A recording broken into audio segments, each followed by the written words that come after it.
Oxepa nicanticatej. Yeticate ipan onpoualchicome chihuatlahtoli axcancayotica. Nisempakina mechtlahpalo oxepa mahtiquintlahtolsentilican ininyahui chihuatlahtoli axcancayotica itoca citlaloticcac. Citlaloticcac.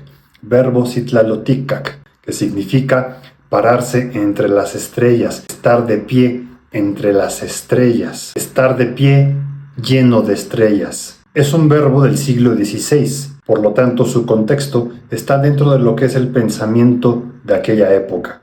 Y en tiempo presente dice de la siguiente manera: Nicitlaloticca, Nicitlaloticca, Ticitlaloticca, Ticitlaloticca, Citlaloticca, Citlaloticca, Ticitlaloticca, Ticitlaloticca, Ancitlaloticca, Ancitlaloticca, la H pluralizante al final, ¿sí? Citlaloticca, Citlaloticca, Ahuinaxcan tlahtolpamitl, yauquisque citlaloticca, inacayo tlahuilchihualo, niman aikpocyu.